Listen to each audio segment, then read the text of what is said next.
Muchísimas gracias a todos y a todas a comenzar con nuestra sesión del seminario permanente. Bienvenidas a todos y a todas a las asistentes a esta sesión del seminario permanente de la Asociación Mexicana de Estudios del Caribe, un espacio de discusión y diálogo en y sobre el Caribe que ha sesionado de manera ininterrumpida durante más de una década. Este espacio está dirigido a la comunidad académica en general y al público interesado en la temática. Actualmente es coordinado por una servidora, la doctora Ana Elvira Cervera Molina, y el maestro Jorge Castañeda Zavala. Como les comentaba, este es un espacio de intercambio intelectual y académico donde se difunden y debaten nuevos proyectos de investigación que asumen a la región Golfo-Caribe y sus procesos como objeto de estudio. Como se expresa en sus espacios de enunciación, este seminario propicia la diversidad metodológica y temática tanto de los ponentes como de las y los comentaristas, para el análisis del acontecer político, social, económico y cultural. Estas actividades nutren al Congreso Internacional de la Asociación y contribuyen también a la dictaminación y coedición de publicaciones con otras instituciones. Damos la bienvenida a todas las autoridades y personalidades que nos acompañan.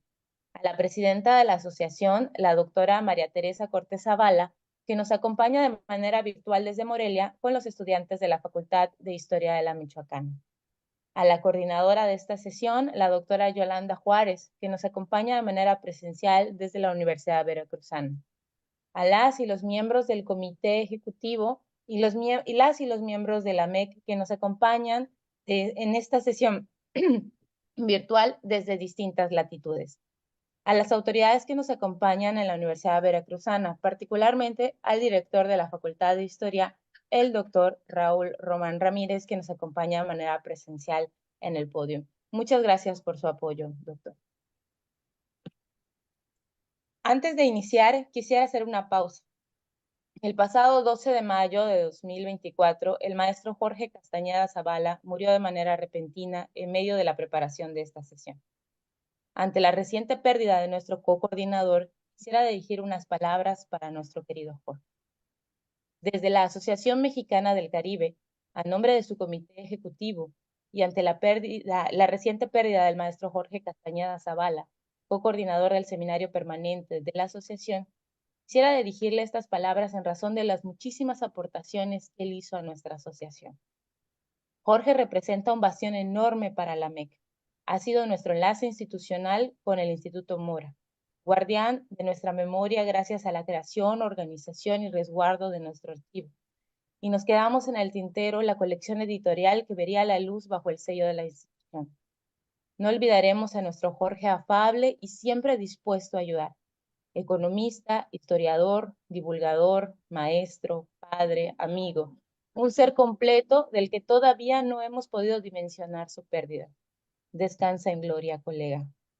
A modo personal me gustaría decir, abajo y a la izquierda está el corazón, aquí nadie se rinde. Esta fue una de las primeras frases que hubiera querido cruzar con el maestro Jorge cuando nos conocimos 20 años atrás. En esos momentos, en medio de un congreso de la MEC en Mérida, solo alcancé a sonreír y él me devolvió una cálida y abierta sonrisa que me arcó mi entrada a lo que luego sería mi familia académica. Yo tenía poco más de 20 años entonces y él ya hablaba de revoluciones, derechos y la importancia de que la economía fuera humana, de izquierda y justa para todos los pueblos del Caribe. Jorge, el profe Jorge, Jorgito, es un ser solidario y alegre, maestro en el arte de la conciliación, y esto lo digo en presente, porque aún me niego a creer que ya partió, que ya descansa en otro lado, lejos de nosotros. Desde que asumí la vicepresidencia de la asociación, teniendo a la doctora Cortés como presidenta, y la co-coordinación de este seminario de la mano de Jorge, tanto él como Berenice Ruiz fueron mis cómplices en cuanto pudo ocurrírseme. Ya en confianza, como me decía, nos volvimos compañeros, colegas y amigos, en presencia y a la distancia. Ay, Jorge, tu corazón de tanto sentir se paró un día en medio del sueño de los justos y aquí estamos, nosotras, nosotros, lidiando con la ridícula idea de no volver a verte, tratando de ordenar nuestras palabras para ofrecerte este humilde homenaje, este acto pequeño que nada compite con tu grandeza. En medio de la tormenta de tu partida, te honramos y prometemos que habrá más bailes en Campeche, lugar en donde asumiste tu presidencia, y que seguiremos hablando sin miedo de aquello que importa para la armonía y el bienestar de los pueblos. Dicen que la gente buena no se muere, se siembra. Y Jorge, tú eres semilla germinal de este espacio, de este seminario, de esta asociación, donde estarás presente y serás recordado con cariño. Tú sabías, como dijo Ricardo Flores Magón, que había que tener fe en el progreso, pues la madre tierra se enorgullecerá dentro de poco al ser pisada por hombres en vez de rebaños. El sol comienza a besar sus frentes en lugar de quemar sus espaldas. Ánimo, hermano. Seguimos aquí, hablando de lo que importa, hablando de ti. Descansa en paz, amigo. Vuela alto. Ya eres una más de las estrellas del firmamento y aquí nos quedamos para enorgullecer. Muchas gracias por tu trabajo. Retomando nuestra sesión, en esta ocasión nos acompaña el doctor Álvaro Alcántara López, historiador y sonero, con el trabajo Run Run, Contrabando y Amoríos, historias que se intersectan en la costa novohispana, con comentarios de la doctora Cintia García Martínez de la Universidad Veracruzana. Agradecemos profundamente a ambos su participación para inaugurar esta jornada del seminario permanente que tiene como eje central el estudio de Veracruz. Adelante, Cintia, sean todos bienvenidos.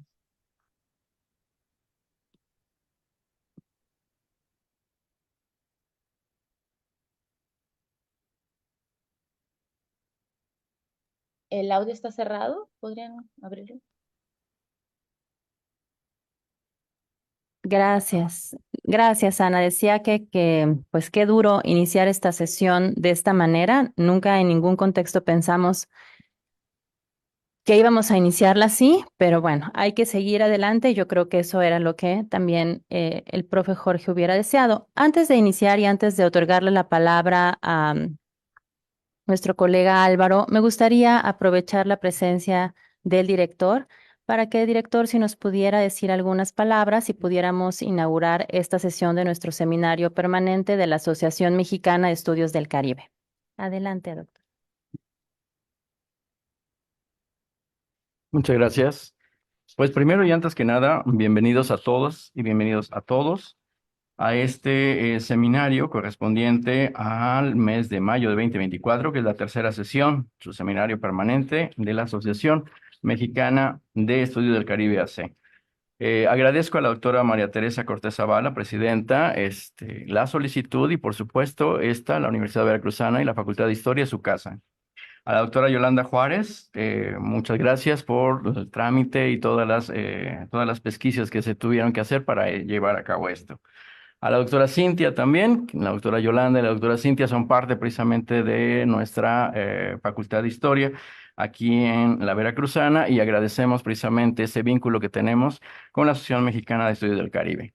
No quiero no quiero tomar más tiempo en esto, solamente les deseo precisamente que esta sesión sea para bien tanto de la asociación como para de la cultura precisamente de nuestro Veracruz y del Caribe. Si gustan ponerse de pie nada más para hacer la sesión. Siendo las 10:17. Siendo las 10:17 del día 24 de mayo del 2024, se realiza la tercera sesión correspondiente al mes de mayo del Seminario Permanente de la Asociación Mexicana de Estudios del Caribe AC en la Universidad Veracruzana a través de la Facultad de Historia. Felicidades a todos. Gracias. Bueno, y como nos lo mencionaba Ana, muchas gracias, director. Como nos lo mencionaba Ana, pues les cuento cuál será la dinámica de nuestra sesión. Procederé en un momento más a darle la palabra a nuestro invitado. Posteriormente realizaré algunos comentarios para después pasar a la presentación del último volumen de la revista Caricén y hacer también una serie de preguntas, comentarios, un debate. Entonces, sin más, le otorgo la palabra a el doctor Álvaro Alcántara, historiador y sonero del Centro INA Veracruz. Adelante, doctor. Muchas gracias. Oigan, está sabroso el bochorno. Qué cosa. ¿Quién iba a imaginar que Jalapa se iba a poner así, verdad? Muy buenos días a quienes están por allá a la distancia acompañándonos. Eh, Quiero pues también iniciar recordando la alegre memoria de Jorge. Yo me empeñaré en eso, en recordar la alegre memoria de Jorge, compañero con quien compartimos muchos congresos de la MEC, que significa no otra cosa sino pasarse la bomba. Entonces, van estas palabras con mucho cariño a su memoria y, y, y bueno, esto sigue, ya tocará el día también que no estemos. Quiero agradecer, por supuesto, a la MEC, que ha sido una de mis casas durante los últimos años. He estado ciertamente distante últimamente, cierto, este, pero siempre muy con gente tan querida, admirada, de quien he aprendido tanto. Y entonces quiero agradecer a la MEC, a Tere, a Ana Elvira y a toda la gente que hace posible esta AMEC de estos años. Y particularmente agradecerle a la maestra Yolanda y a Cintia, ambas doctoras, pero pasa que la maestra Yolanda fue mi maestra, es mi maestra. Entonces, yo siempre le digo mi maestra, doctoras, y a Cintia, colega, la invitación. Me da también gusto darme cuenta que hay un recambio generacional en la MEC, ¿verdad? Que, que solo puede pintar para bien. Está figuras como Betty, como Ana Elvira, como Cintia, ¿verdad? Y tanta gente más que se viene sumando. La MEC siempre ha sido un espacio de mujeres, como la mayoría de los espacios, ¿no? Esto vale la pena también tenerlo presente. Am, Me va a disculpar mi querida Ana Elvira, porque no es run run, sino run run, ¿no? Es el run run. Es así, run run. Que no es otra cosa más que el chismorreo, ¿verdad? Radio Bemba, ¿verdad? Y todas estas cosas. Como ya alguien por ahí dijo, tenemos el buen gusto de hacer chisme, no de lo que ya pasó, sino incluso de lo que va a ocurrir, ¿no? Nosotros hacemos chisme de eso. Entonces, la idea de esta conversación es compartirles unas reflexiones en torno a un texto que se publicó hace 2 años o 3, creo que 2, pero dice 3, ¿no? Y que son estos textos que luego que se dieron en el periodo pandémico y que de pronto quedan ahí como en la nebulosa y que a mí se me ha antojado mucho compartirles y conversar y, y discutir, ¿no? Ahora me explicaré por qué. Y finalmente también quiero agradecer la presencia de, como hace rato decía, de la familia, amigos, amistades, maestros que están aquí, gente eh, con la que me formé aquí en la Facultad de Historia. Marcelino, gracias por estar aquí. Conmigo estás, en mi corazón te llevo. Y también con gente muy querida, ¿no? Con la que he también crecido, como Luis Montero y con Giovanna Celaya. En fin, siempre es un gusto sentirse en familia. Y bueno, nos tocó la circunstancia, ¿verdad?, de que mañana es el examen de la admisión, me lo acaban de contar. Entonces la facultad está ahora como si hubieran solteado al león, ¿no? Al león, no al león, al león. Y pero bueno, me hacía mucha ilusión también poder compartir estas reflexiones con los estudiantes de la facultad. Veo algunos, lo aprecio, ¿no? Pasa que luego uno se entusiasma y quisiera más, ¿verdad? Bueno, Y también, por último, quiero agradecerle a Guadalupe Pinzón, que es la coordinadora del libro en donde apareció publicado el texto, Cabotajes Novohispanos, se llama el libro, está en línea, lo pueden descargar, lo pueden leer, porque ella no, yo creo que no lo imagina, pero yo le agradezco mucho porque ella empujó mucho y me empujó para que yo escribiera este texto, que es para mí un ejercicio historiográfico y una provocación. Es una provocación en el sentido de cierto hartazgo con este modelo de papers académicos, ¿no? Que lo vengo diciendo ya hace algunos años, arrancan siempre con una hipótesis que, ¿qué creen? Siempre terminan demostrando, ¿no? Mi maestro, mi maestro de metodología y filósofo Marcelino diría que eso es lo más falaz de lo falaz, ¿no? O casi lo diría, no sé, ¿no? Ahora me dirá, ¿no? Pero voy a probar que tal cosa y pues claro, pues juntas todos los datos que comprueban esa idea. Y eso nos está trayendo un grave problema, que es el hecho de que solo miramos los datos que confirman nuestra hipótesis, ¿no? Ahora también a cualquier cosa se le llama con una pasmosa facilidad hipótesis, ¿no? Eh, eh, y pues no. Y creo que una de las cosas que como historiadores nos toca estudiar es qué pasa con aquellos casos, documentación, episodios que no corresponden con la idea que tenemos. ¿Eso cuándo lo problematizamos? No, pues nunca, ¿no? No es lo habitual, lo dejamos fuera, ¿no? Si decimos que no sé, por poner un ejemplo tonto, ¿verdad?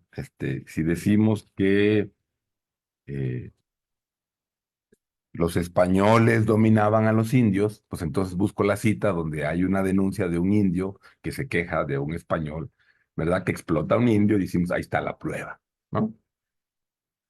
Entonces, es en ese sentido una suerte de provocación con una forma de que se ha vuelto común en la disciplina de escribir papers.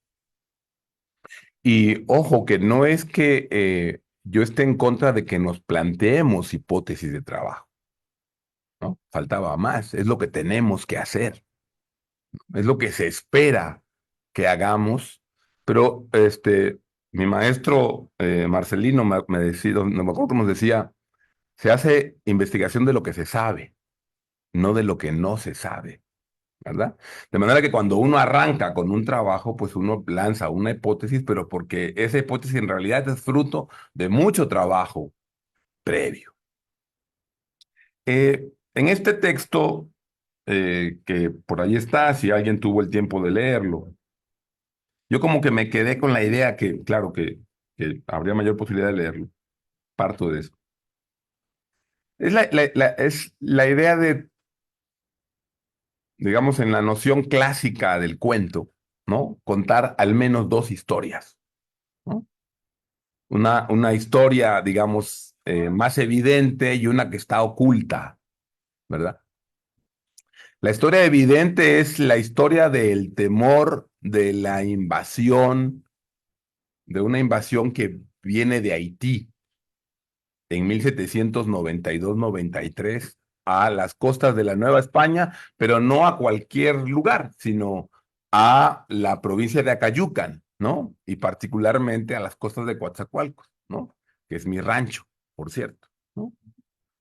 Entonces, esa es la historia, digamos, es la historia, eh, la historia de el run run que se forma, ¿verdad? Ante las noticias de una previsible invasión.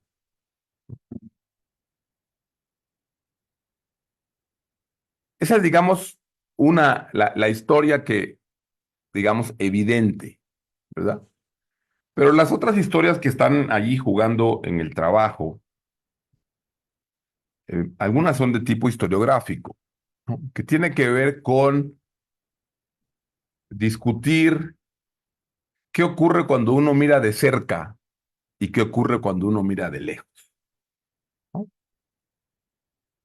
Es decir, es retomar una provocación que hace ya varias décadas lanzara Giovanni Levi respecto de hacer de la escala de observación un problema de investigación. Es decir, la distancia desde la cual observamos o decimos reconstruir eso que llamamos pasado. ¿Y cuál es esa distancia? Bueno, pues esa toma, esa distancia, pues la ponen, cuidado, con cuidado, con cuidado.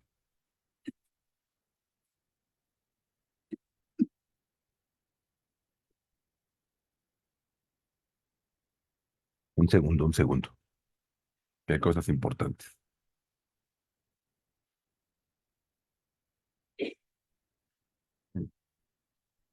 Parece que mejor.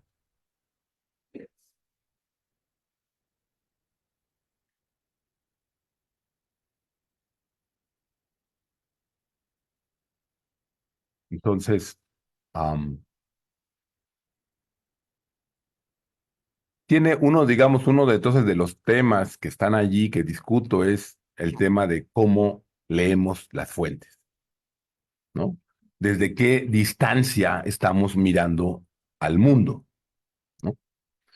Y, y hacernos conscientes entonces de lo que podemos observar y de lo que no podemos observar, ¿no? Esto que, esto que conocemos como el punto ciego, ¿verdad? De una observación. Toda observación tiene un punto ciego, al menos, ¿no? Y la pregunta es, ¿qué cosa es lo que no se puede ver? Y esa reflexión me ha interesado, ¿no? Entonces, y esto tiene, digamos, una derivación práctica, y lo digo aquí, pues consideren que mi interés, mi expectativa de aceptar la invitación de la maestra Yolanda y de Cintia era poder compartir estas ideas con alumnos de la facultad. Tiene una derivación práctica que es cuando uno quiere entender las dinámicas del comercio colonial tardío, dejemos de ver el puerto de Veracruz. O sea, el puerto de Veracruz es importante estudiarlo, pero no es lo único que hay, ¿no? Y entonces hay una serie de espacios que solo acercando, haciendo dijeran ahora, un zoom, ¿verdad? Podemos observar que hay espacios que funcionaban en aquel momento, ¿verdad? Para el comercio informal, ¿no? ¿Verdad? Entonces, claro, si uno sigue pensando la vida económica de la costa del Golfo Novohispano a partir exclusivamente de Veracruz, de Campeche, pues tienes una imagen, por supuesto. Pero esa imagen necesitamos a completarla, ¿no? Sí, con la a completarla, ¿no? No completarla, por favor, ¿no? Coño.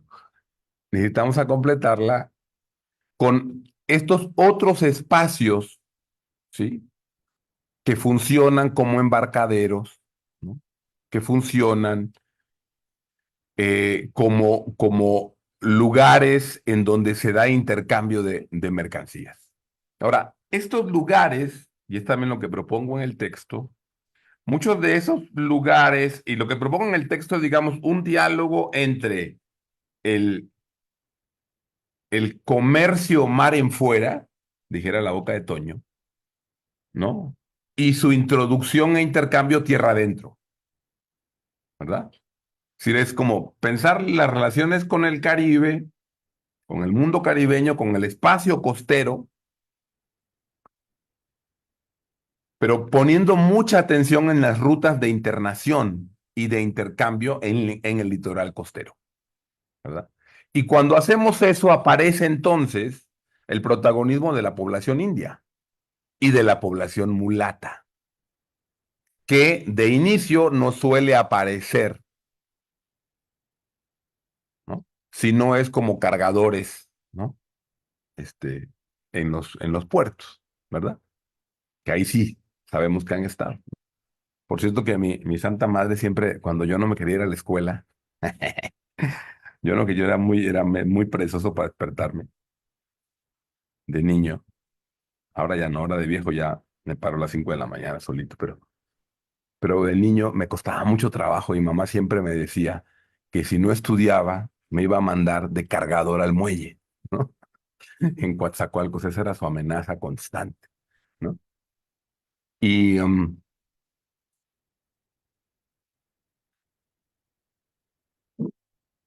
entonces lo que plantea, digamos, también el texto es que para comprender las dinámicas de intercambio mercantil en el siglo XVIII, necesitamos reparar en esos embarcaderos o atracaderos que desde cierta distancia de análisis resultan imperceptibles, pero que desde otra se pueden apreciar y ponderar su importancia. Ahora, de estos lugares diría yo que hay dos cosas que hay que recordar. Muchos de esos atracaderos, embarcaderos, fueron y eran puertos prehispánicos que fueron abandonados a lo largo del 16 y primeras décadas del 17. Y muchos de esos espacios con, fueron aprovechados por piratas y bucaneros que establecieron allí campamentos, ¿no? Es de sobra conocido en la literatura y de manera, digamos, popular, social, la presencia que tuvieron los ingleses en lo que hoy es Ciudad del Carmen, ¿no? Isla de Tris, durante varias décadas.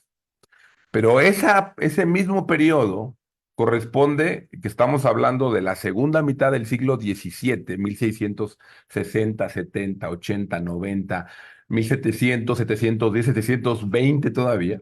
Estamos hablando de la existencia de muchos campamentos piratas, holandeses, franceses e ingleses, fundamentalmente, que estuvieron ubicados a lo largo del litoral veracruzano y tabasqueño y campechano y yucateco, ¿no? Y, como bien sabe Ana Elvira, beliceño, ¿no? Es decir, eh, y es un espacio que a los ojos digamos, de la monarquía, en el siglo XVII es como zonas en las que allí no ocurre nada, ¿no? Pero sí ocurren cosas. Aparentemente no ocurren cosas, ¿no? Porque son zonas que una cuestión que las caracterizó fue que terminaron devastadas, su población terminó devastadas, ¿no? En la provincia de Coatzacoalcos estamos hablando de que más del 90% de la población desapareció en un margen de 80, 90 años, ¿sí? Y lo que implicó la desaparición de al menos 70 pueblos, ¿no? Y muchos de esos pueblos que desaparecieron fueron precisamente los que estaban cercanos a los ríos. Particularmente en el caso del río Coatzacoalcos habían aproximadamente 20 pueblos a la llegada de los españoles y para mediados del siglo XVIII solo quedaron 4 y 2 de ellos reubicados además. Se tuvieron que meter. No todos esos pueblos desaparecieron, algunos se mudaron, ¿no? Este, esas historias que luego son difíciles de creer. Cintalapa, Chiapas, estaba cerca de Allende, Veracruz, ¿no? Del margen derecho del río Coatzacoalcos. Esos pueblos estaban ahí y se metieron hasta donde están ahora, digamos, cerca de Tuxtla Gutiérrez, para que lo ubiquen, ¿no? Pero era un pueblo que estaba en la costa veracruzana entre Coatzacoalcos y Aguadulce, ¿no? Es solo un ejemplo, hay muchos más. Entonces, esa es la otra cuestión, digamos, que está ahí en el texto, ¿no? Que es el funcionamiento de una red comercial prehispánica adelante, que funcionó en el siglo XVI, pero que empezó a entrar en crisis y en desuso hasta prácticamente desaparecer como efecto de la pérdida de población, del retraimiento y de la movilización de la población, pero que esos espacios y rutas, muchas de ellas fueron reutilizadas por los piratas. Y aquí va otro asunto que está también ahí cruzado, que es la necesidad, bueno, no la necesidad, qué exagerado soy, coño. El esfuerzo que podemos hacer para dejar de percibir a los piratas desde la lógica de la corona española, ¿no? Si uno ve a los piratas desde la lógica española, pues son piratas sanguinarios, ay, sí, enemigos, tal, tal. Pero si estamos hablando en el siglo XVII y XVIII de la construcción de la economía mundo, de lo que luego vamos a conocer como el capitalismo, pues son esos comerciantes, intercambiadores, ¿verdad? Quienes van a estar haciendo y cumpliendo esa función también, ¿verdad? No solo, pero también. Aquí hay un lugar, Pachi. Ven qué bonito es que llega la familia.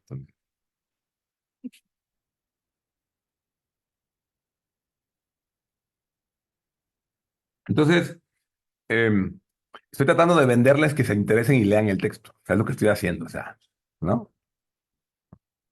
No vean a creer que es tan bueno el texto. O sea, wow, ¿no?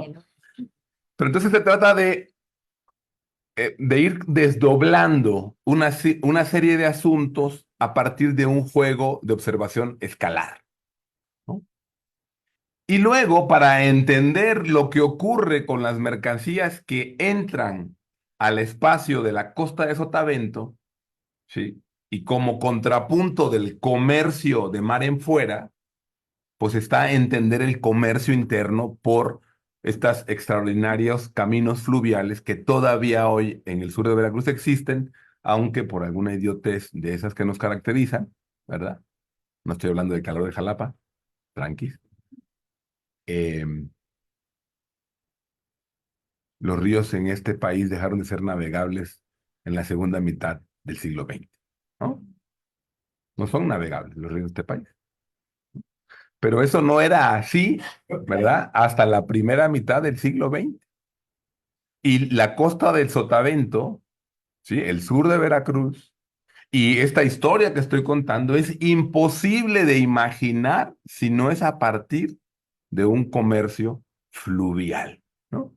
Y que tiene puertos interiores o puertos secos que son fundamentales y que además están asociados a una serie de prácticas que ahora van a tener sentido. Es decir, si uno piensa en la tierra de mi compadre Fallo, Tlacotalpan, Veracruz, pues Tlacotalpan, Veracruz es Tlacotalpan, Veracruz por algo que no sé si se han dado cuenta, pues resulta que está en el corazón del sotavento veracruzano, ¿verdad? Y ahí enfrente de Tlacotalpan se junta el río San Juan, que viene de Oaxaca, da una vuelta, pasa cerquita de Acayucan y ¡pum! Desemboca enfrente de Tlacotalpan, ¿no? ¿Verdad?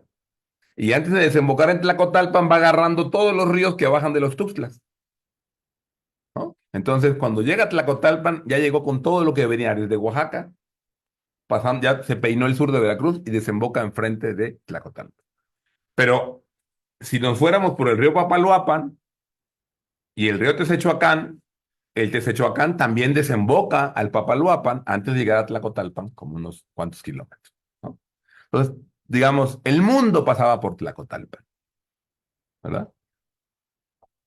Esto es una historia que Luis Montero ha estudiado muy bien y les recomiendo que revisen sus trabajos porque son los cambios, ¿verdad? Estructurales que van a haber a lo largo del siglo XX, los que van a alterar la importancia del comercio fluvial, ¿sí? Y entonces de esos polos de desarrollo no solo económico y político, sino cultural, ¿verdad?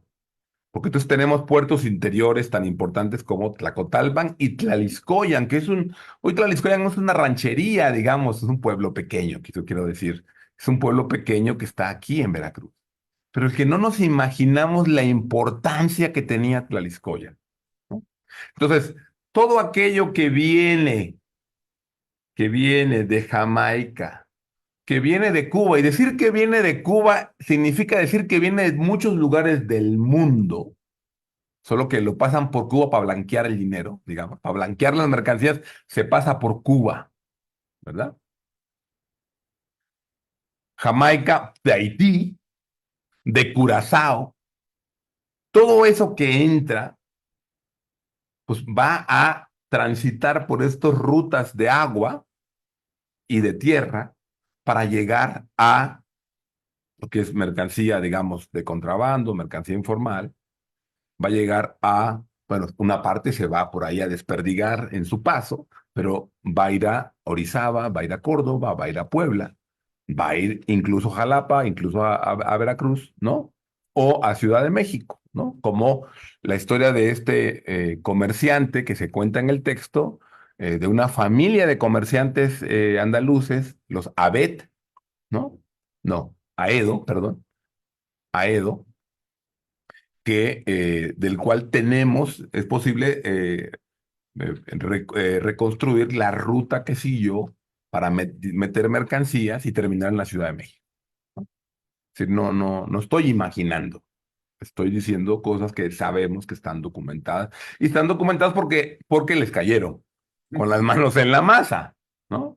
Esa es la cosa. Entonces, en ese sentido, pues, el texto, pues, lo planteo como una forma de provocación, pero también, y son las últimas dos cosas que quiero decir, porque yo me he empeñado en practicar, ya juzgarán ustedes si, qué tanto lo logro, una combinación entre el análisis de sistemas y sociedades y las narraciones y relatos sabrosos, ¿no? En un texto que se conoció bastante bien en mi generación, Peter Burke, en su libro Formas de hacer historia, en el último capítulo, planteaba que había en los 90 ya, pues, dos tendencias muy claras, ¿no? Entre aquella historiografía que analizaba estructuras y sistemas o aquella que tenía su peso en lo narrativo. Y él planteaba una tercera vía, y esa tercera vía es la que practican los textos con los que yo aprendí, ¿no? Donde estamos hablando de Natalie Simon Davis, estamos hablando de Arlette Farch, estamos hablando de Antonio García de León, estamos hablando de Juan Pedro Viqueira, de María Alba Pastor, ¿verdad?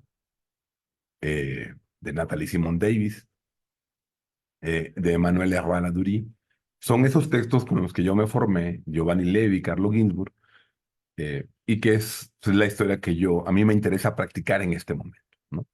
Como digo provocadoramente en una nota del texto, yo no estudié historia para escribir abstracts, ¿no? Y para escribir un texto que pruebe una hipótesis, ¿no? Entiendo mi oficio de otra manera. Repito, eso no significa que yo no piense la utilidad de las hipótesis, pero pienso que ese esquematismo al que hemos llegado, pues le quita lo que para mí tendría que ser una premisa de nuestro oficio, que es el arte. Y finalmente, y con esto quisiera cerrar, la historia le intenta dar un espacio a dos cuestiones. La oralidad, ¿verdad? Que para la gente del sur de Veracruz es fundamental, y de este país también en general, la oralidad, ¿no? La importancia de las tradiciones orales en la conservación de la memoria social, ¿sí? Y un aspecto que me parece también que no habría que dejar de lado, que es el amor, ¿no? Porque toda esta historia del desembarco, de la invasión que viene de Haití a la Nueva España, el rumor, todo eso está vinculado con una historia de amor, que no se las voy a contar aquí, más bien vayan y leanla en el texto si quieren. Bueno, yo ahí la dejo. Gracias. Gracias, Álvaro. Pero todavía no terminas, Álvaro. Sí. Ahorita ya vienen las Bueno, preguntas, no, ¿verdad? vamos a Ahí viene dialogar. Será nomás. Exactamente. Bueno, pues les voy a repetir el nombre del texto por si gustan, de todos modos está en nuestras redes sociales, lo hemos colocado allí, ¿no? Entonces, el nombre del texto es Intenso como el rumor del agua, las escalas de navegación y la investigación histórica en mares y ríos del seno mexicano, que como nos comentaba Álvaro, está en el libro Cabotajes Novohispanos, Espacios y Contactos Marítimos en torno a la Nueva España. Es un libro coordinado por Guadalupe Pinzón Ríos, coordinado por ella, publicado por la UNAM y por el Instituto de Investigaciones Históricas en 2021. Está en línea y está también en nuestras redes sociales. Ujú. Y pues a mí me gustaría hacer algunos comentarios. De verdad que yo creo que pues obviamente me quedaré cortas con las dudas, con las halagos a este texto, sobre todo para invitarlos. Ya iba yo voy a quitar una parte porque yo no te voy a spoilear entonces el texto de la parte del amor. Entonces Gracias. esa parte mejor también, eso ya ahorita la quito. Gracias. Entonces, a pesar de que, como mencionaban en este momento, pues no contamos con la cantidad de alumnos que hubiéramos querido, agradezco mucho la presencia de los jóvenes estudiantes de la licenciatura en historia, tanto los que están aquí, jóvenes talentosos, brillantes, muy interesados e interesadas en este tipo de historia social, y también agradezco la presencia de quienes nos están escuchando en la Universidad Michoacana de San Nicolás de Hidalgo, también estudiantes de historia. Entonces, en ese sentido, la verdad es que yo había hecho mis comentarios y mi lectura en función de ello, en función de los jóvenes historiadores e historiadoras. Entonces, bueno, lo primero es que también, Albo, te agradezco mucho el que te hayas desplazado de los mares a esta tierra adentro para calor. acompañar a este calorcito húmedo, y que nos hayas acompañado y que nos hayas aceptado la invitación a la doctora Yolanda Juárez y a mí y pues a la asociación. Eh, Ustedes seguramente ya en otras ocasiones han leído a Álvaro y seguramente también muchos de ustedes lo conocen de manera cercana. Y yo creo que es un historiador preocupado tanto por la forma como por el fondo. Y yo creo que ambas partes se agradecen en el quehacer histórico y en el quehacer historiográfico. Entonces, en cuanto a la forma, a mí me gusta mucho y disfruto mucho la estructura narrativa que le dedicas a los textos. Y creo que eso tiene mucho que ver, tuvo con esta vocación que tienes de invitar al lector y a la lectora de cualquier edad, de cualquier ámbito. Y yo creo que eso es algo fundamental para la historia de hoy en día, ¿no? Cómo se hace historia. Entonces, eres especialista en captar al lector, en analizar nuestro pasado, pero también en retenernos. Es decir, yo observo en tu escritura, Álvaro, que siempre nos tienes al filo. No nos cuentas del principio el chisme y ahí nos tienes hoja tras hoja, y yo creo que es algo muy importante que nosotros tenemos que hacer, ¿no? Hay un tip para los jóvenes. Esta narrativa que tienes, esta narrativa literaria que tienes, es muy clara, es muy disfrutable y por ello no deja de ser rigurosa, lo cual se agradece mucho. Aportas a nuestros conocimientos, aportas al análisis de nuestro pasado con un lenguaje, pues, que nos invita a seguirte.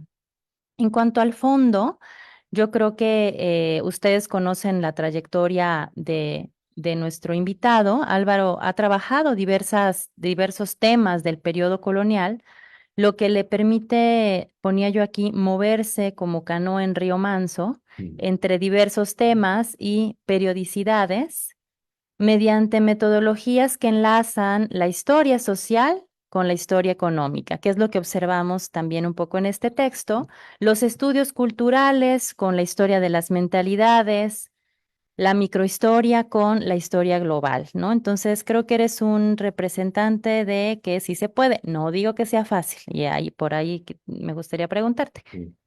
Entonces, me parece muy atractivo cómo enlazas esta historia social con la historia desde abajo, ¿no? Con casos específicos y con postulados teóricos, que también yo creo que eso es un reto, ir escribiendo y no dejarse envolver solamente por la descripción, sino también dedicarle a la parte teórica es muy disfrutable, ¿no? Es muy notorio y muy grato encontrar citados a Vladimir Benjamin, por ejemplo, ¿no? En este texto, ¿no? Que es una referencia que uno siempre dice, ah, qué bien, ¿no? Encontrar a Benjamin aquí, ¿no?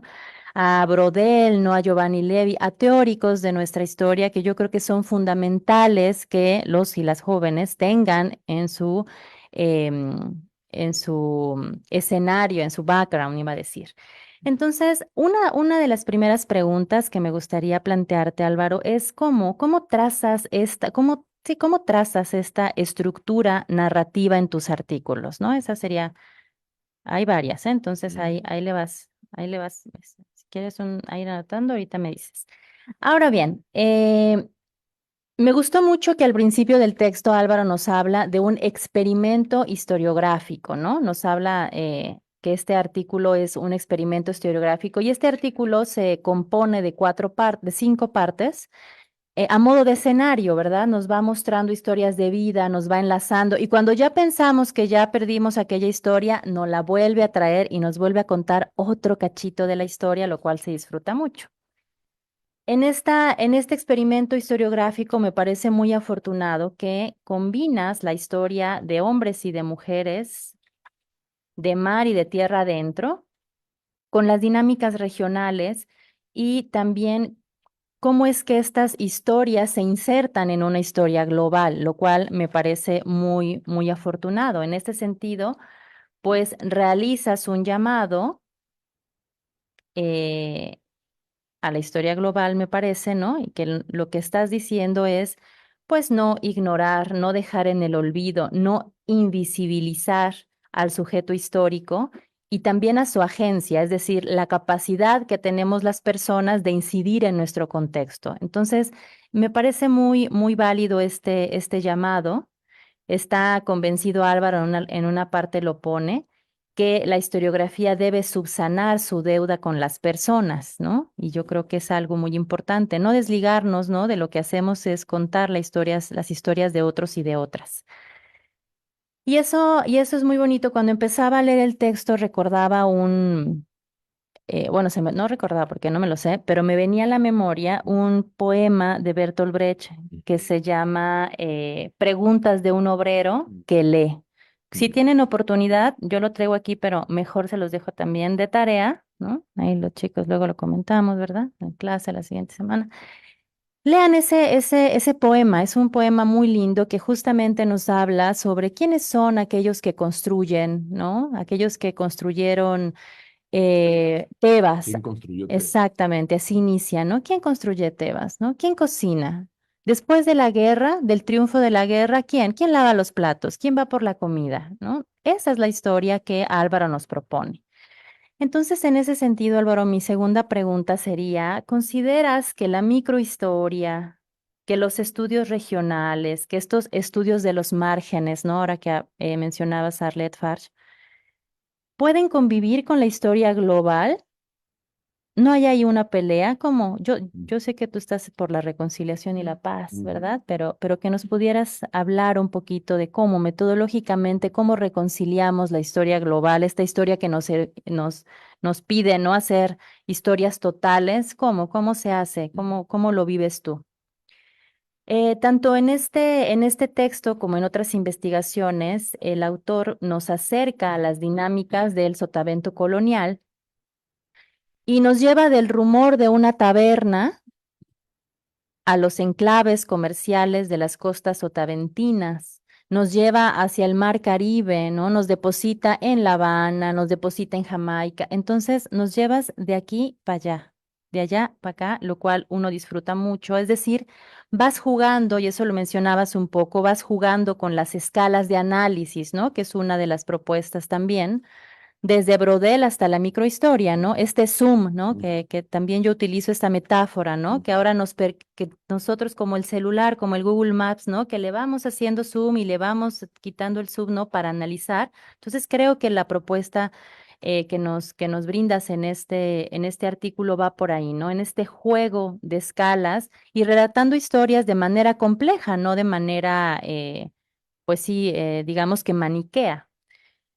Entonces, en ese sentido, Álvaro, ¿qué consejo le darías a las y los jóvenes historiadores para construir este tipo de historias? ¿Por dónde empezar? Si esto fuera una receta, ¿cuáles serían los pasos que les dirías a estas historiadoras, a estos historiadores que están iniciando con estos primeros pininos, ¿no? Pensando que aquí están estudiantes de licenciatura y que también en la Michoacán están estudiantes de licenciatura.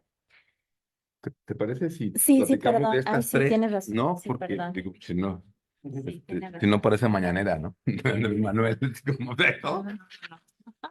Adelante. Oiga, me acabo de acordar además que no pasé lo de los mapas, pero que ahora, pero que ahora a la luz de esto voy a poder, creo que ir a eso. Ok, se escucha ahí. Y no sé también si luego hubiera preguntas desde la distancia, también, porque ahí hay un chat que tiene Así es cierto. tres Ahorita cositas. lo pongo. Este, bueno, creo que quizá si me pueden ayudar o yo me voy para allá. ¿Puedo irme para allá? ¿Sí? A ver, porque les quiero enseñar Compartir pantalla. ¿Y ahora cuál? el de ese. Compartir. Y ponerle presentación completa, ¿no? Abajo. Exacto. Espérame, déjame llevo esto por acá para no perder. Ahí estamos, ¿no? Ok. Sí, son mapas solamente lo que quiero mostrarles, ¿no? Es decir, para que veamos digamos, dijera Juan Ortiz, el teatro de los acontecimientos. El artículo se ubica como por acá. En esta región.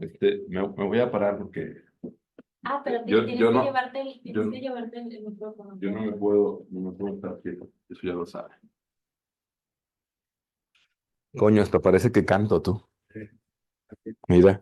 Sí. Oye, chacho, hay que comprar un micrófono de esto para calmar, güey. Está bueno esto. Parezco crooner, ¿no? Eh, lo que ocurre es que hoy se nos olvida, digamos, por los cambios que ha tenido este país, que todavía hasta el siglo XIX, de hecho hasta la mediados del siglo XX, ¿no? Salían viajes del puerto de Veracruz a distintas zonas del Atlántico y del Caribe, todavía hasta mediados del siglo XX. Es decir, es algo que les tocó todavía a nuestros abuelos o papás, ¿no? ¿Verdad? Es conocida la historia de Sergio Pitol que se fue en un carguero a Europa la primera vez en los años 60, ¿no? Los barcos solían rentar algunos camarotes para pasajeros, ¿no? Ese mundo se acabó y como ya no lo tenemos cerca, pensamos que no existe, pero este mundo existió, no tiene tanto tiempo. Y entonces lo que quería mostrar es que estamos ante esta noción que han hablado, de las cuales han hablado varios, ¿no? Como el Circuncaribe, el Gran Caribe, ¿verdad? Es una noción central para la MEC, ¿verdad? Para la asociación, y que mi maestro Antonio García de León ha denominado un Caribe afroandaluz, ¿verdad? Pero entonces tenemos aquí una parte que es República Dominicana actualmente y la otra parte es Haití, ¿verdad? Inicialmente era todo eso de los españoles, pero luego los franceses le cayeron encima y tal, ¿no? Pero aquí está Cuba, pero aquí está Jamaica, ¿no? Entonces, lo que quería mostrar es esta conexión y luego aquí tenemos, ¿verdad? Otro lugar central para el comercio informal clandestino, que es Curazao, que es de los holandeses, ¿no? Entonces, y luego sabemos que para fines del siglo XVIII y ya principios del XIX, los puertos norteamericanos, que luego no los metemos en la ecuación, pero también juegan un papel fundamental, empezando por New Orleans, ¿no? Empezando por New York, pero no solamente. Nueva York empieza a jugar un papel fundamental, ¿no? En eso. Entonces, lo que quería mostrarles es que tuviéramos conciencia, ¿no? Veracruz está aquí, es el principal puerto, lo sabemos muy bien, ¿verdad? De la Nueva España. Y esta es una región, ¿verdad? Donde fluyen y donde se ha construido algo distinto, ¿no? Aquí es un espacio civilizatorio y eso lo sabemos de tantas maneras, no viene ahora el caso. Por favor, Cintia, si está amable, ¿no? Eh, Creo que tienes que ir a la ventana del... Eso es, ¿no? Estos miedos de que la Nueva España iba a ser invadida, ¿no? Realmente se detonaron a partir de que los ingleses toman y capturan La Habana y Manila en 1762. A partir de eso, ¿no? Que es como ya el golpe sobre la mesa, donde los ingleses le dicen a los españoles, ¿qué crees? Si tú reinabas, pues ya no, ¿no? Ya nosotros somos los que mandamos en el mar, en la mar. Y este es un pequeño plano del puerto Ciudad de La Habana, sitiado por las armas, ¿no? Por los ingleses. Esa es una ilustración que intenta dar cuenta del sitio de La Habana, ¿verdad? Por los ingleses y la posterior captura y caída de La Habana. Los ingleses, por supuesto, tomaron esto como rehén, negociaron cosas muy a su favor y devolvieron La Habana, ¿no? No querían La Habana, ¿verdad? La escena que decía, a la que aludía Cintia, con la que arranca el relato, que se me ocurrió que igual podía leérselos al final, el primer párrafo, es una escena que transcurre en una taberna en La Habana, ¿no? Es ahí donde ¿perdón? Donde empieza el chisme, en La Habana, ¿no? Bueno, la siguiente, por favor. Este es un mapa de El Guarico, es decir, realmente esto es, diría mi querida Odile Hoffman, este es ¿cómo se llama ya? Un mapa fetiche, porque no se lee nada, pero solo sirve para mostrar que ahí estaba algo, ¿no? Pero realmente no es tanto eso lo que me interesa, sino decir que ya desde esta época, o sea, unos años antes, los españoles estaban interesados en conocer y tenían ya un conocimiento de cómo funcionaba el Guarico, ¿no? Que es como los españoles le llamaban, y es lo que hoy es Cabo Francés, ¿no? Cabo Haitiano se llama hoy, ¿no? Pero en la siguiente vamos a poderlo ver mejor, creo, ¿no? Que es acá, ¿no? Para acá sería Dominicana, ¿verdad? ¿No? Ok, la siguiente. Un segundo. Fíjense cómo el asunto de las escalas que decía de observación. Cuando vemos un mapa, estos detalles no los vemos, ¿no? Lo que vemos es una raya continua, ¿no? Una raya continua. Es decir, y esto es otra cosa que yo suelo decir en mis clases. Cuando vemos un mapa, estamos viendo una representación que está a escala, ¿verdad? Y que hay que pensar en la escala de la representación. Pero además, incluso ciertos mapas, por ejemplo, orográficos, ¿no? Que nos plantean lo que sea, en el mejor de los casos, representan o intentan representar una temporada del año, no todo el año, ¿no? No es lo mismo el sur de Veracruz ahorita con estos calores, que no quiero ver de pronto que tengamos en respuesta a estos calores, que tengamos inundaciones, y entonces quiero ver cómo van a estar tierras que hoy están secas, ¿no? Tierras que en 4 o 5 meses van a ser espejos de agua, ¿no? Y que se transitan con cayuco, ¿no? Y esto, si no se acerca a uno al espacio, no lo percibes, no lo ve un mapa. Entonces, si tengo un mapa de muy lejos que me presente, no sé, el continente, esto no va a aparecer con este detalle. Yo no me doy cuenta, no percibo que acá hay una entrada de río, que aquí hay una bahía natural, ¿verdad? Eso no me doy cuenta de eso, ¿no? La siguiente, por favor. Es una forma que tengo de mostrar. Entraban cosas, ¿verdad? Del contrabando caribeño y entran por los ríos. ¿Por dónde entran? Entran por el río Tonalá, entran por el río Coatzacoalcos, pero también entran por estas cosititas que no aparecen luego aquí no aparecen en los mapas, que esto es Barrillas, Susana. Esto es la laguna, se le conocía como la laguna de Minzapan, ahí nos íbamos a bañar, ¿no? Pero aquí se metía contrabando. ¿no? Y si uno va para los Tuxtlas, pues tienes atrás de la laguna de Catemaco la laguna y la barra de Sontecomapan, que es otra zona, porque hay playa, porque no en toda la costa hay playa. Esa es la otra cosa. No en todos los lugares se puede desembarcar, ¿no? No en todos los lugares se puede desembarcar. Y no toda costa tiene playa. Esa es otra cosa que luego, ¿no? La siguiente, entonces, bueno, es un poco estas rutas, ¿verdad? Estas rutas fluviales, el río San Juan, ¿verdad? Aquí bajan los ríos, sigue el río San Juan y aquí viene a juntarse con el Papaloapan enfrente de Tlacotalpan.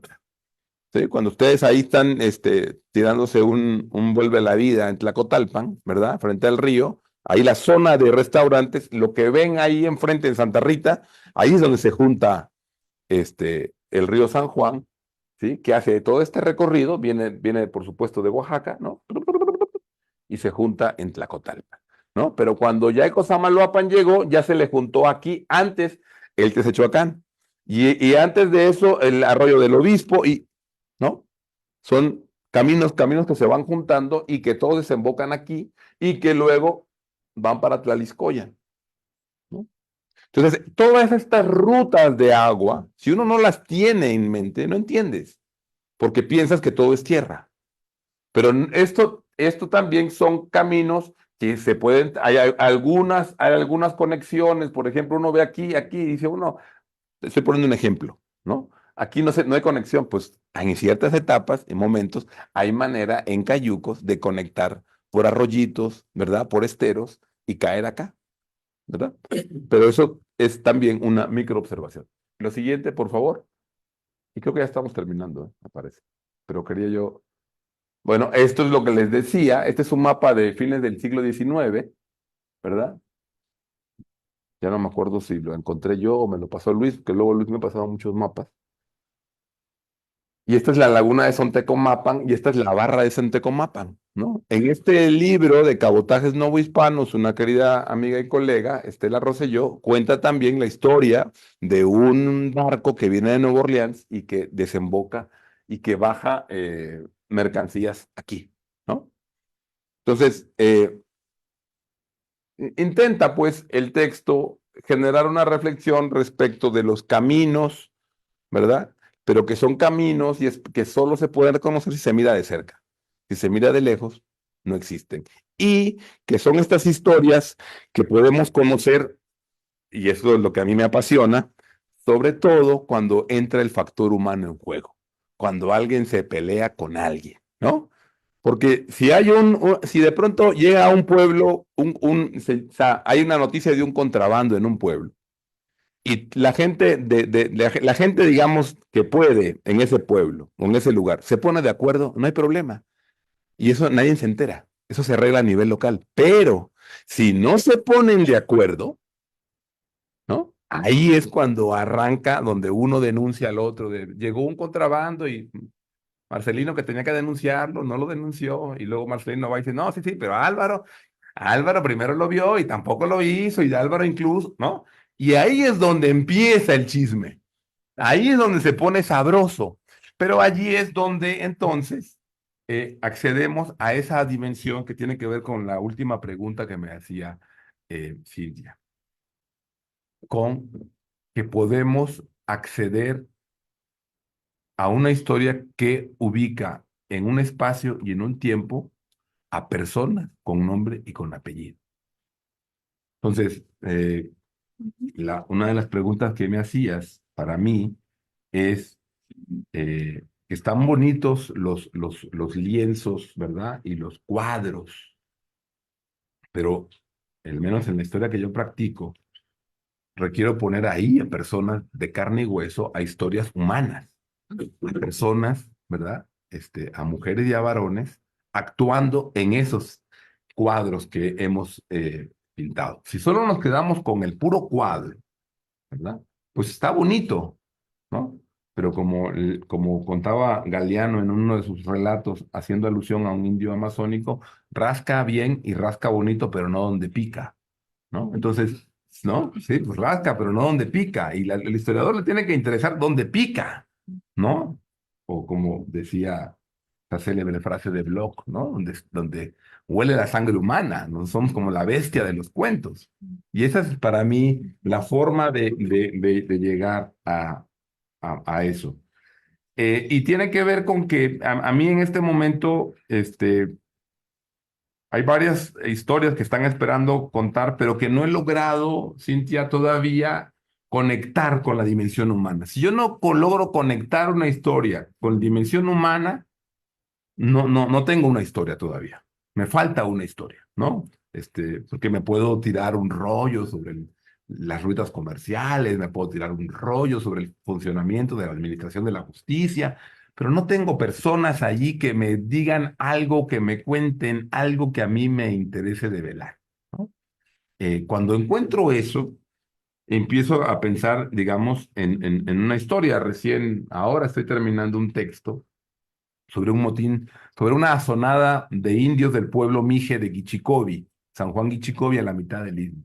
Y es un documento que durante mucho tiempo estuvo allí porque no terminaba yo por encontrar eso se conectaba con qué.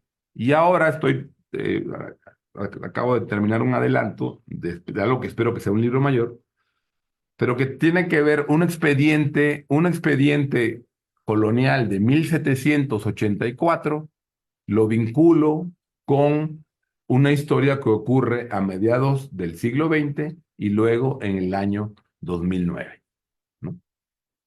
Y eso es lo que me interesa y lo que la argamasa de esas historias distantes, temporal o aparentemente distantes, son personas con nombre y con apellido.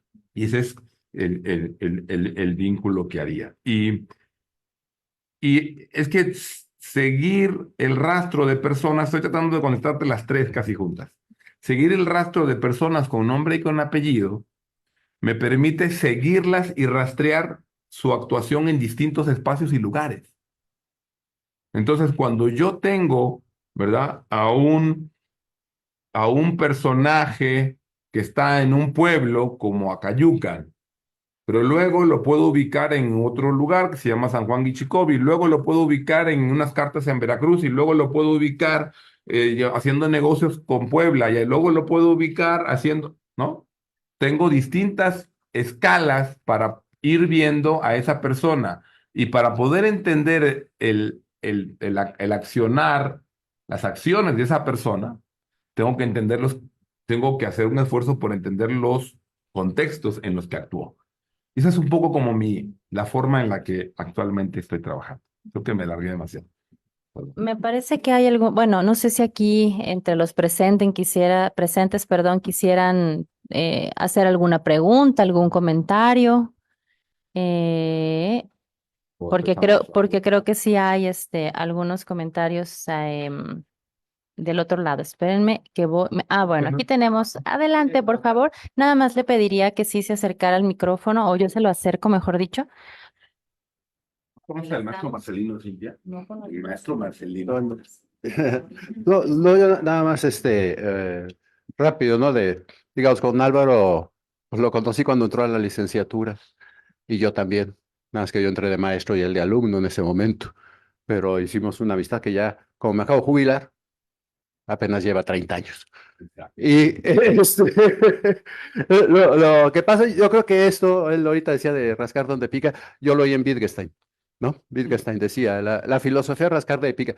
Y creo que el modo de hacer historia que nos presenta Álvaro me parece muy interesante porque yo creo que no solo es de escala, sino hace rato una descripción no alcanza, ¿no? Yo creo que en esta época una descripción cuidadosa es muy crítica y muy irritante.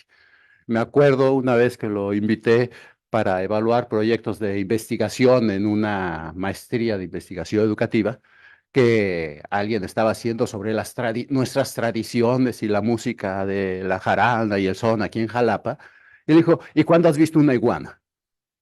¿No? O sea, parece cualquier cosa, pero aquí en Jalapa cantan felizmente los sones y el son de la iguana. Y dice, ¿cuándo has visto una iguana? ¿Por qué esto es tu tradición?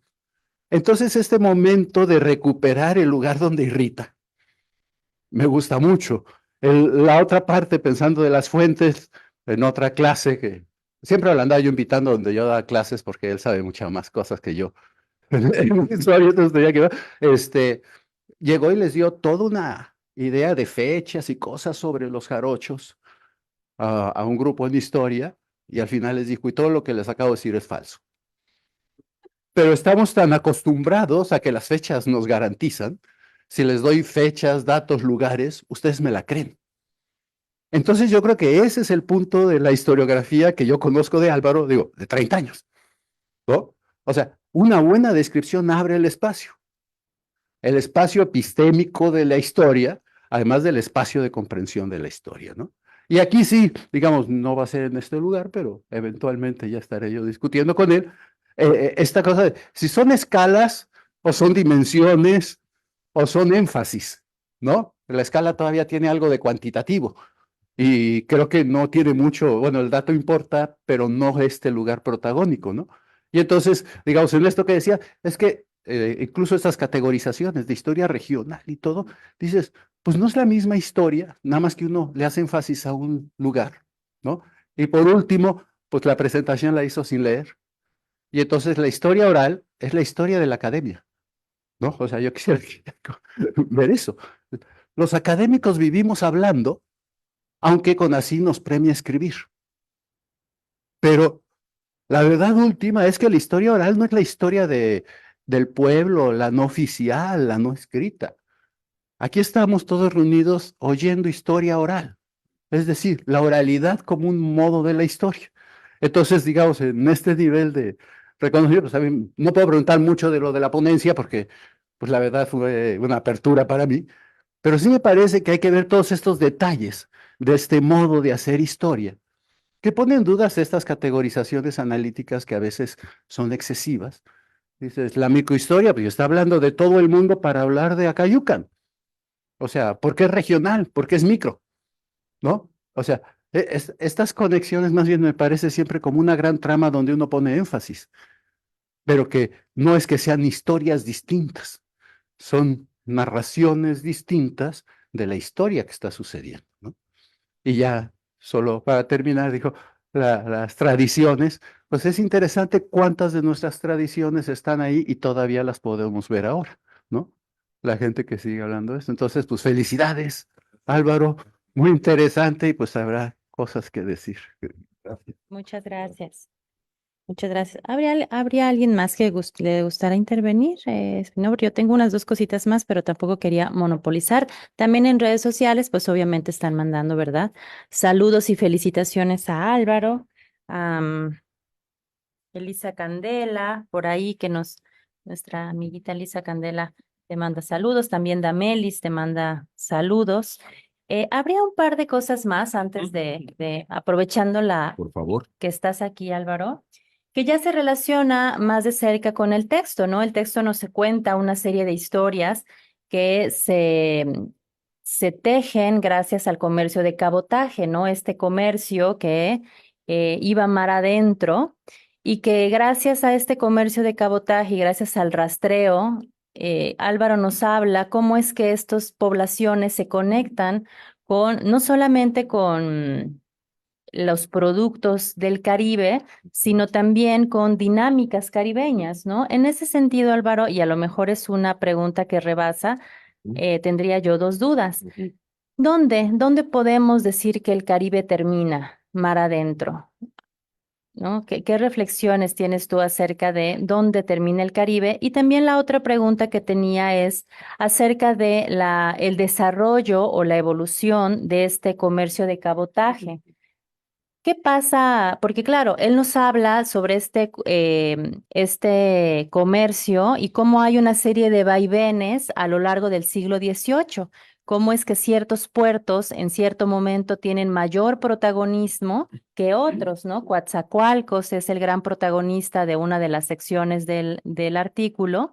Y entonces ahí Álvaro nos va explicando cómo es que durante ciertos momentos pues va a tener un escenario va a ser más visitado, van a correr más mercancías por Coatzacoalcos y entonces nos invita justamente a mirar otros puertos, como él bien señalaba, no solamente Veracruz, ¿no? Que lo vinculamos con el Caribe, ¿verdad? Sí. Pero hay una serie de puertos alrededor de la costa que también están relacionados con estas dinámicas del cabotaje y con esta cultura caribeña no solamente termina en el puerto de Veracruz. Entonces, en ese sentido, me parece muy aprovechable la lectura y la propuesta.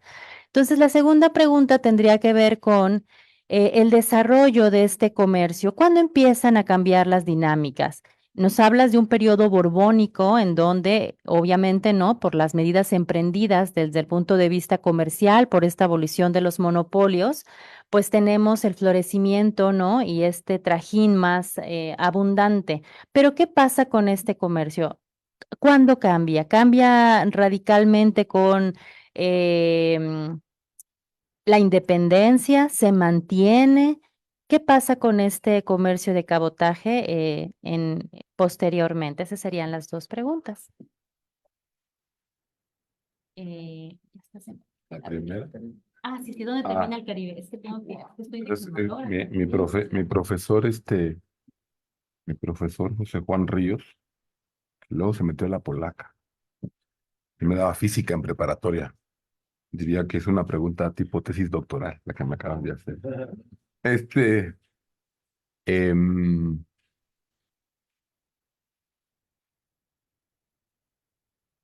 yo creo que la noción del Caribe es una figura de la imaginación hiperreal, ¿no?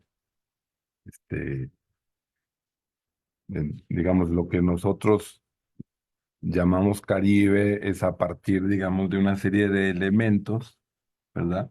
Que tienen que ver con contactos comerciales, ¿no? Es decir, uno de esos elementos, Giovanna le ha dedicado un trabajo muy interesante, es la Armada de Barlovento, digamos, ¿no? Hay una Armada de Barlovento que tiene en Veracruz, ¿no? Sus naves y que recorren de cuando en cuando, cada vez menos, ¿no? Pero ahí están. Y es una ruta, digamos. Y la otra dinámica es la ruta del situado, ¿no? Que son estas ayudas de plata, ¿no? De víveres también, harina, ¿no?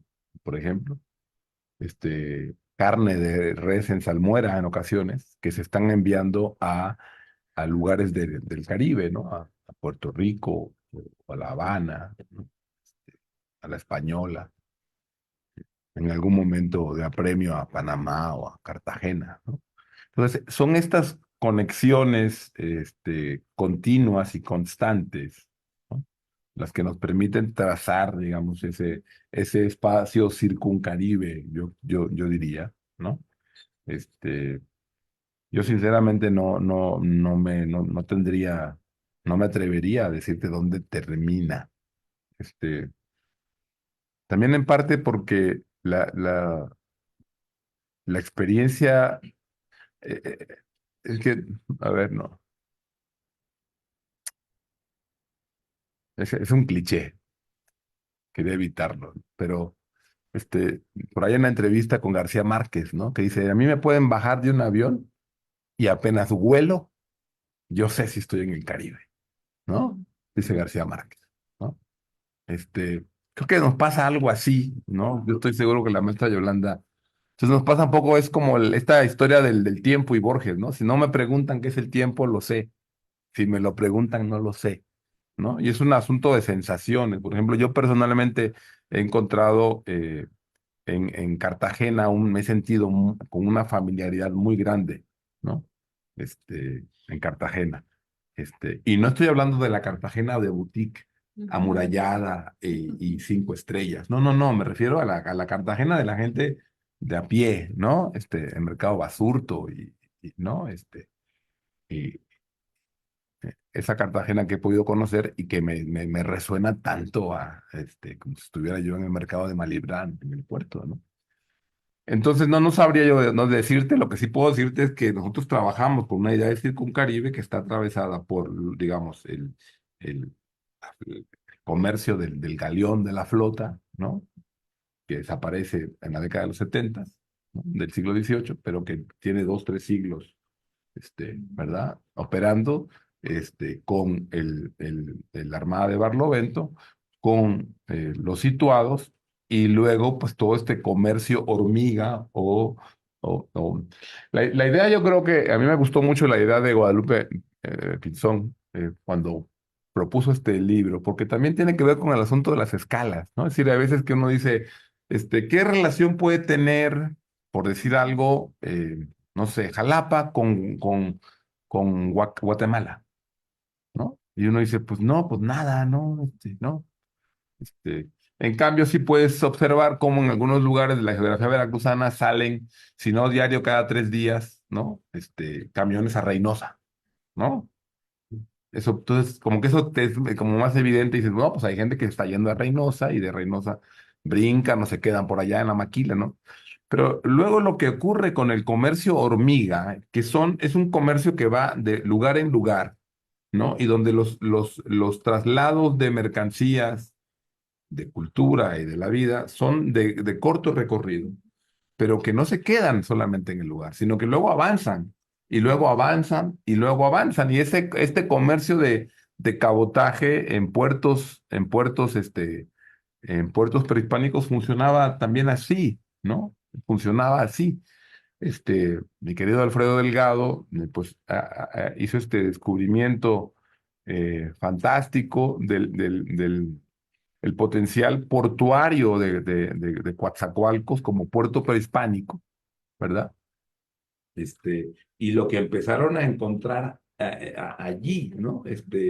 Y te da cuenta de los contactos comerciales y no necesariamente, repito, porque de Coatzacoalcos se fueran a Honduras en una canoa, ¿no? Sino porque hay un comercio de cabotaje, hormiga también se le llama, que va avanzando puntos y que se va llevando, ¿no? Entonces, a mí ese llamado, esa invitación, esa provocación que hizo Guadalupe se me hizo muy interesante y quise, digamos, pescarla con, con ese trabajo, ¿no? No quiero abusar porque sé que el calor está muy cruento ahorita, perdón. Sí, sí, no quiero abusar, sí, Por ahí porque nos es mandó un gran esfuerzo. Te manda también una felicitación, Gloria, que por ahí vi que apareció el mensajito de Gloria. No sé si Ana o tengas algún comentario o pasamos a la presentación de la revista Caricente. Escuchamos, Ana. Pues bueno, quisiera leer un poquito de los que están aquí en los comentarios de las personas que están aquí, de Ricardo, de la maestra Gloria, justamente, donde Gloria nos dice: felicidades Álvaro, tu narrativa en el texto y oral, ahora en tu exposición, me parece muy interesante y nos da la posibilidad de adentrarnos en el conocimiento de nuestras historias. Ciertamente nos atrapas con una hilarante narrativa, ¿no? Y bueno, que en lo personal, te he de decir que no me gusta el chisme, pero cómo me entretiene.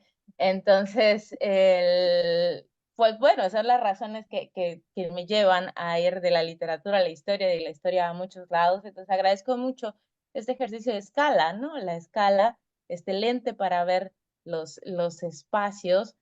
Y me recuerda más que un poema de allá lejos, me recuerda más un poema de aquí cerca, de Ángela María de Ávila, que decía que ante tanta visión de historia y prehistoria, de mitos, de verdades a medias y a cuartas, ante tanto soñarme, me vi. Entonces, esto creo que es lo que acabamos de ver y te agradezco muchísimo.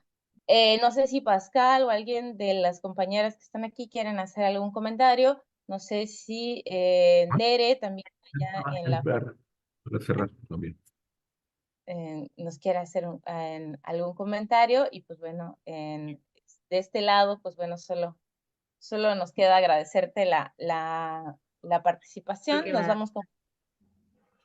¿Sí? Nada más felicitar a Álvaro, felicitar a Yolanda Juárez y a Cintia por la organización de este seminario en Jalapa y a ti, por supuesto, Ana, por la coordinación. Y continuamos. Gracias, doctora. Gracias, Tere, te mando un saludo y para concluir y agradecerles que se hayan tomado un tiempo para estar aquí escuchando este run run. Quisiera leerles solo el primer párrafo como arranca el texto, igual y se animan a leerlo quienes no lo han hecho. La escena es preciso reconstruirla de oído. Alguien dice haber escuchado una conversación sostenida por tres hombres en Saint-Domingue, la isla caribeña donde meses atrás los negros libres y esclavos encargados de sostener la economía de la principal colonia productora de azúcar del mundo se rebelaron al gobierno francés. En la conversación referida, según afirmaría días después el portavoz de estos sucesos, se habla de una expedición que compromete los intereses de la corona española. ¿Dónde pudo haber ocurrido este episodio dentro de la geografía de aquella isla? ¿Acaso en alguna de las tabernas o mesones tan útiles en aquellos puertos del Mar Caribe para aliviar las urgencias y desventuras humanas? ¿Cómo pudo haberse enterado el informante de sucesos tan graves sin ser detectado por los protagonistas de aquella plática? Imposible saberlo. En cualquier caso, las noticias escuchadas son de la mayor gravedad: invadir la Nueva España. El anónimo informante es quien lleva el cuento a las autoridades españolas en San Cristóbal de La Habana en una fecha tan lejana a nosotros como los primeros días de agosto de 1792.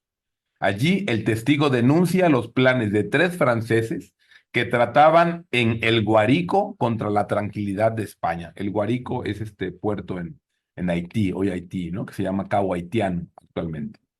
Un desembarco, las costas de Nueva España, la hacienda El Sapo, la provincia de Acayucan y Veracruz la Antigua son algunos de los datos que más llaman la atención. Surge también un nombre propio, Mateo Coste, de nacionalidad francesa. Y ese Mateo Coste está precisamente en el sur de Veracruz y es el protagonista de la historia amorosa con la que cierra la historia. Bueno, muchas gracias por haber venido. Maestra Yolanda, Cintia, gracias por la invitación y gracias a la mesa. Muchas gracias, Álvaro. Y pues ahora invitamos, ¿verdad?, a nuestro colega Alberto, que Alberto, mientras nos reacomodamos por aquí, les cuento que Alberto es un doctor, pero antes de ello fue licenciado, maestro y ahora doctor en estudios latinoamericanos por la UNAM y ha trabajado historia intelectual en el Caribe en los siglos XIX y XX. Ha trabajado también el intervencionismo estadounidense, el nacionalismo en Puerto Rico y en Cuba, y también es uno de los especialistas en la trayectoria de Pedro Albizu Campos, y en este momento está haciendo una estancia postdoctoral en la Universidad Michoacana de San Nicolás de Hidalgo, y nos va a presentar el último número de la revista Caricén, que ahora también les pondré en pantalla para que puedan ver en dónde la pueden descargar. Adelante, Alberto.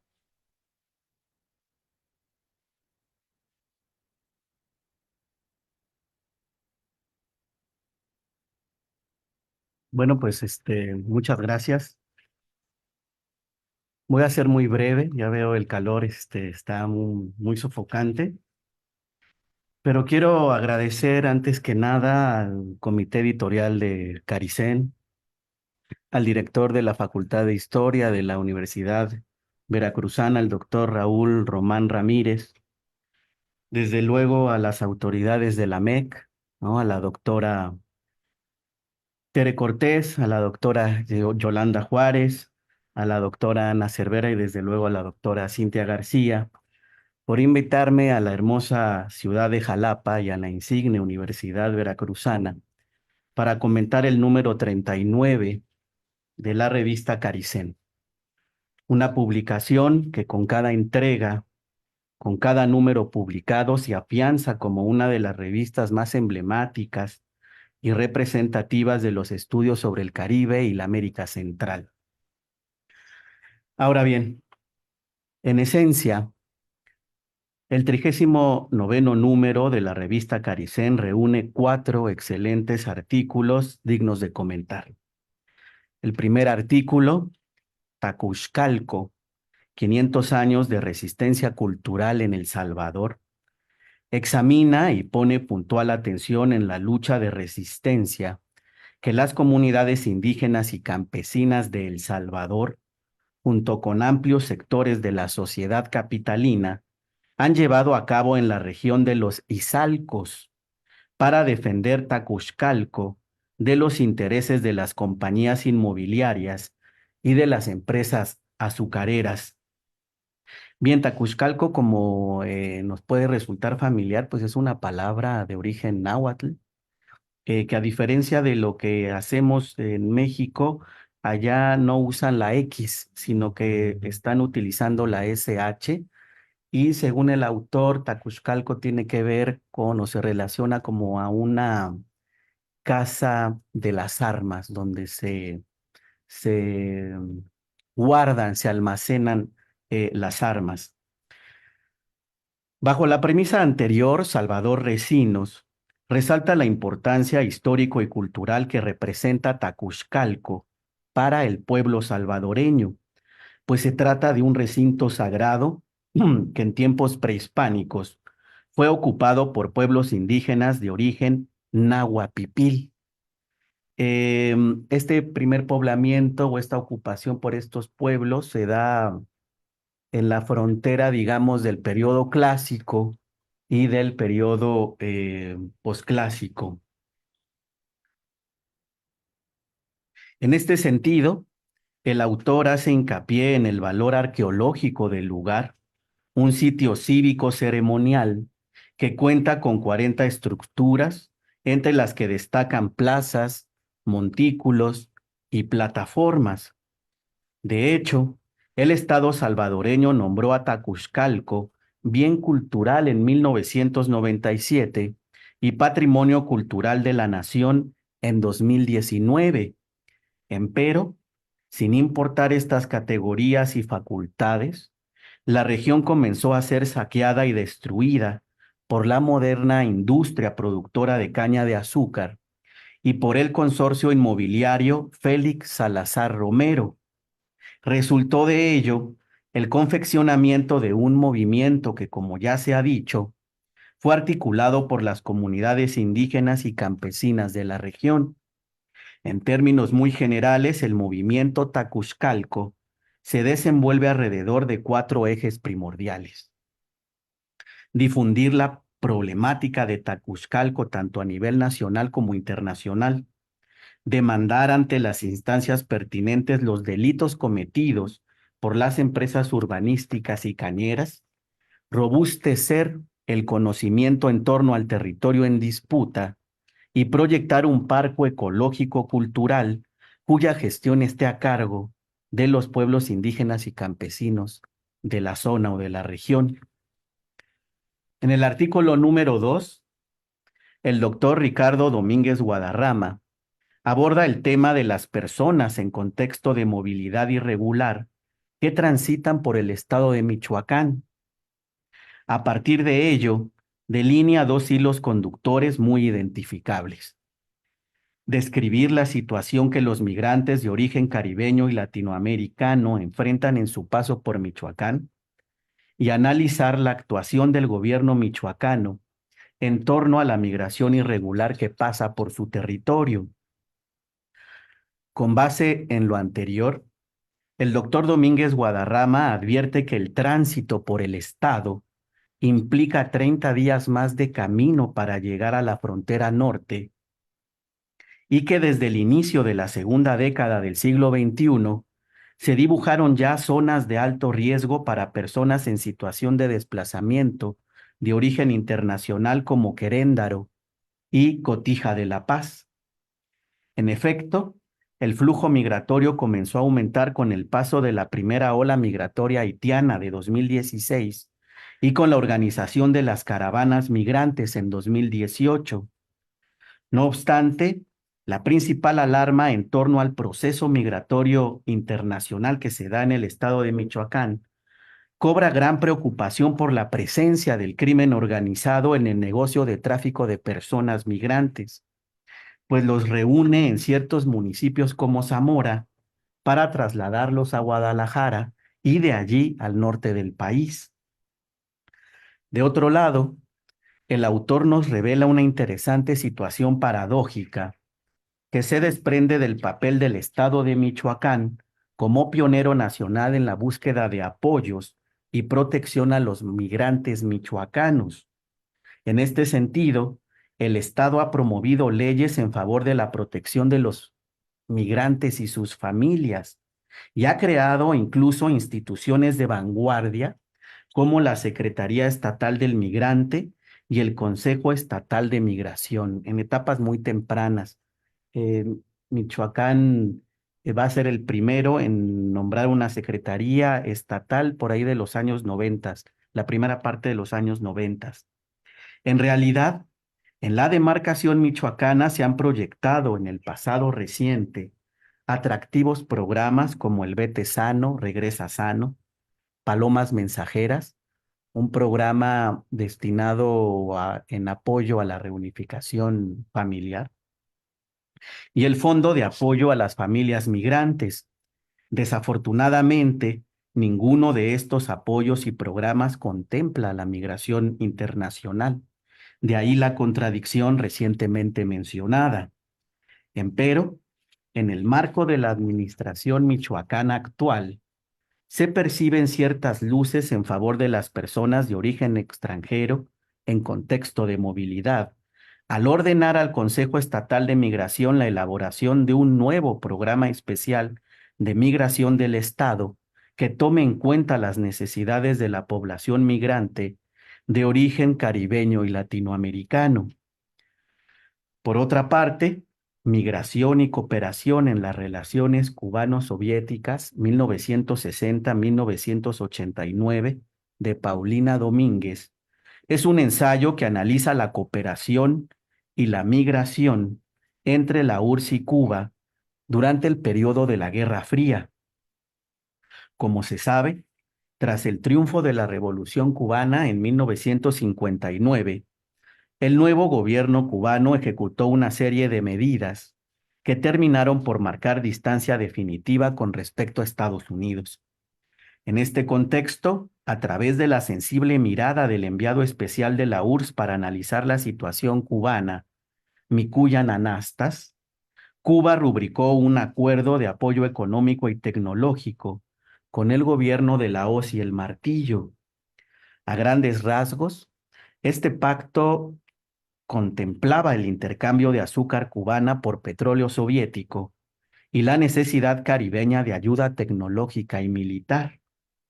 Posteriormente, con el viaje del Che a la Unión Soviética en octubre de 1960, se renovó y se mejoró el contrato azucarero y se aseguró un crédito para la compra de equipo industrial.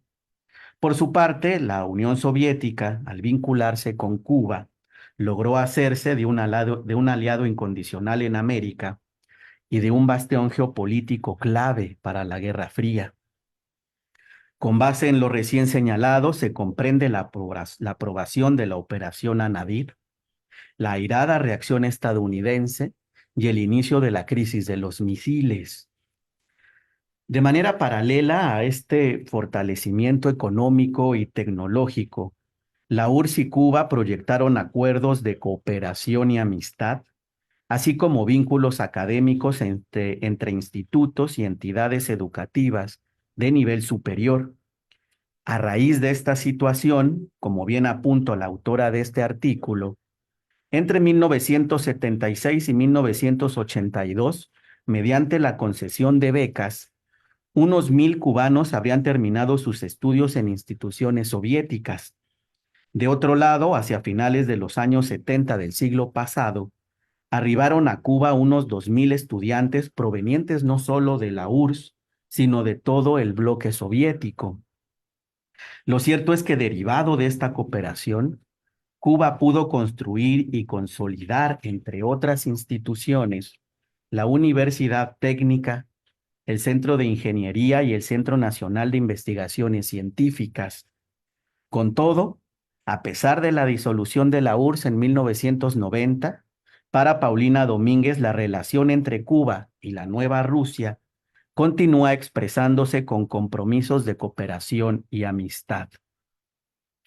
Bien, el artículo que cierra esta edición del Bosch Literato al Político 60 años de la estocada militar, es un recorrido por parte de la obra narrativa de Juan Bosch, la cual, dicho sea de paso, coincide y converge con sus pensamientos y posiciones políticas. Conforme a esta tesitura, Juan Bosch, sin duda alguna el escritor más connotado de República Dominicana, es también un ávido lector de la realidad histórica, política, económica y social de República Dominicana. Es una figura que navega en la imaginación literaria y que al mismo tiempo surca los terrenos de la práctica política justa y congruente. Para delinear los contornos de esta relación ético-política, afín a su faceta de escritor, Bosch apuntó en su momento, y cito, la literatura ha sido para mí solamente un sustituto de lo que yo debía hacer y vine a hacer ya después de 50 años de edad, que era la lucha política. Lo que hice en literatura fue una forma de lucha política. Hasta ahí la cita. Al abrigo de este andar y transitar, Juan Bosch llegó a la presidencia de su país en febrero de 1963 con premisas muy importantes como la libertad política, el desarrollo económico, la justicia social y la libertad individual. Lastimosamente, 7 meses después, como atinadamente señala la autora de este artículo, Amparo Reyes Velázquez, una estocada militar pulverizó el anhelado proyecto del brillante Juan Bosch. En síntesis, la entrega número 39 de la revista Caricén se convierte desde ya en un material muy valioso para el estudio, el análisis y la reflexión de las problemáticas centroamericanas y caribeñas. Muchas gracias.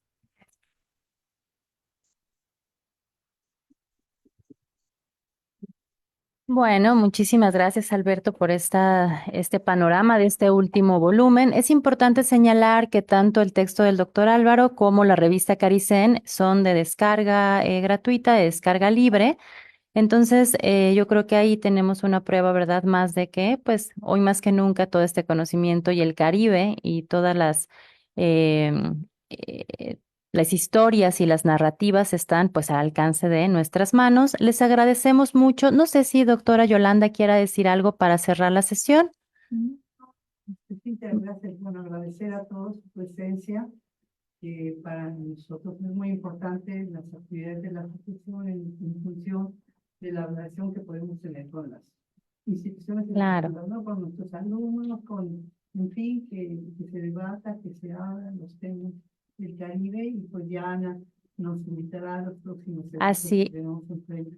así es. Muchas gracias, doctora. Ana, te damos la palabra para hacer el cierre de esta sesión del seminario. Muchísimas gracias a todos, a todas por esta riquísima sesión.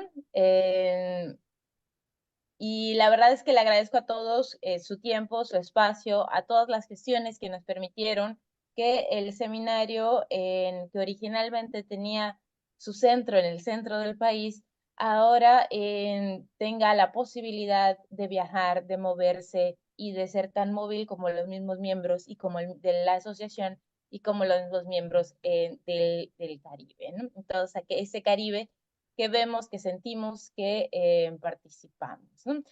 Nos comentan que muchísimas gracias y muchas felicidades a Alberto, a Beatriz, particularmente a Beatriz Canseco, que ha puesto el corazón también en esta revista en Caricén, ¿no? Entonces les agradecemos muchísimo a todos y pues bueno, ya para ir cerrando, les agradeceríamos, bueno, les hacemos un adelanto de que nos vamos a seguir moviendo y esta vez nos vamos a seguir haciendo y siguiendo estas rutas por mar y tierra y la próxima sesión del seminario será el 30 de agosto en la Facultad de Historia de la Universidad Autónoma de Campeche, donde nuestras compañeras Rosa Torres y Pascal Villegas van a presentar los avances y, bueno, la conclusión también de un proyecto muy intenso en donde han trabajado arduamente. Entonces, les invitamos a estar pendientes, les invitamos también a seguir nuestras redes sociales, a seguirnos en los diferentes espacios en donde estamos comunicándonos. Y pues bueno, también en julio vamos a estar colaborando con la CPA en el Congreso 2024 de la Caribbean Philosophical Association y estaremos en Cancún, Quintana Roo, hablando sobre filosofía del Caribe, sobre decolonizar la razón y construir nuevas narrativas. Y también tendremos el 25 de junio la Summer School, esta escuela de verano, en donde miembros de la Caribbean Philosophical Association y de la MEC estaremos compartiendo por primera vez en México sobre los diferentes espacios del Caribe, pero particularmente también sobre las reflexiones sur-sur, que son las que nos interesan. Pues bueno, habrá chisme para el rato, todavía en un buen momento, entonces les invitamos a estar atentos. En estudiantes, estudiantas de todos lados, de todas las latitudes, si todavía no lo han hecho, todavía se pueden inscribir a la escuela de verano y les invitamos a estar atentos a nuestras próximas actividades. Muchísimas gracias a todos y a todas. Les agradecemos un montón habernos acompañado. Y Jorge, seguimos. Muchas gracias a todos. Linda tarde.